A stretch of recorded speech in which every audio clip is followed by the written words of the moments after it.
Wengi wenu hapa mbele mnanifahamu kama Mami Baby, lakini jina langu halisi kabisa ni Mkuwe Isale. Mkurugenzi wa taasisi ya Dadahood, lakini pia ndo founder, mwanzilishi wa taasisi hii. Mwaka jana tuliweza kukigusa chuo cha Furaha ambacho wao walikuwa na uhitaji wa, unajua teknolojia inakuwa sasa hivi.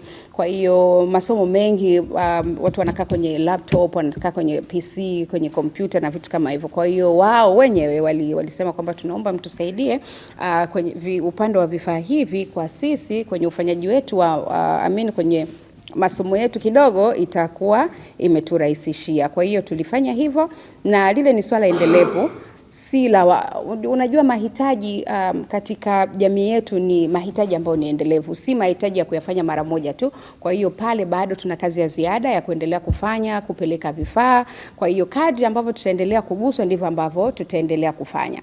Kwa mwaka huu kikubwa kabisa ambacho dedicate ni kuhusiana na forum ambayo tutakuwa tunaifanya tarehe 7 kuelekea ile The Orange Concert yenye kilele cha siku ya wanawake ile tarehe 8. Kwa hiyo tutakuwa na Women in Business Forum ambapo tutafanyia katika ukumbi wa Uhazili kuanzia saa 3 asubuhi. Kubwa ni kuhusiana na kupeana, kama nilivyosema mwanzo, kujengana, kupeana maarifa, lakini pia kushirikishana fursa mbalimbali.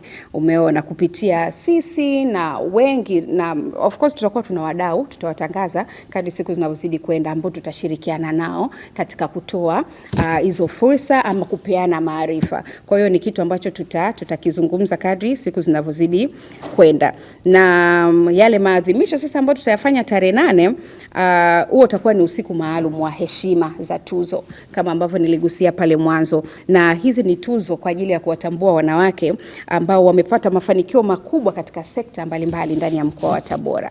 Kwa hiyo tuzo hizi zitakuwa ni za heshima ambazo sasa zitatolewa baada ya uchambuzi wa kina kwa ushirikiano na wadau mbalimbali. Hatutofanya kama taasisi, tutashirikiana na wadau mbalimbali. Hilo ndo la kuzingatia. Lakini pia ili itakuwa ni event ambayo ni ya waalikwa pekee. Yes, hamna kiingilio, na hili ndio itakuwa jukwaa pekee la heshima ambalo tutakuwa tunatambua mchango, tutakuwa tunahamasisha kizazi kijacho cha wanawake ambao watakuwa ni wajasiriamali na wafanyabiashara wakubwa, lakini hata pia viongozi wakubwa wajao. Kwa hiyo tunawakaribisha sana, na nipende kutumia fursa hii kuwaalika wadau, washirika na wadhamini waweze kushiriki nasi katika tukio hili ambalo lina hadhi lina mchango mkubwa wa maendeleo ya wanawake kwa mkoa wa Tabora na kwa jamii nzima kwa ujumla. Orange Concert 2026 tunasema hili sio tamasha tu. Hili sio tamasha, bali ni jukwaa la mabadiliko, ushirikiano pamoja na uwekezaji wa mwanamke wa Kitanzania. Kwa hiyo tunawakaribisha sana, tukutane kwa pamoja, tuweze kuwasherehekea wanawake, tuwatambue, lakini pia tuwawezeshe ili tuwaone impact mbeleni itakuwa ni kubwa kiasi gani katika kulifanikisha hili. Kwa hiyo kwa kusema hayo jamani, naomba niseme asanteni sana, tunawashukuru. Kwa more updates tufuatilie katika social page zetu @Dadahood TZ, Mami Baby TZ. Kwa tutakuwa unapata information, lakini pia page yetu ya The Orange Concert.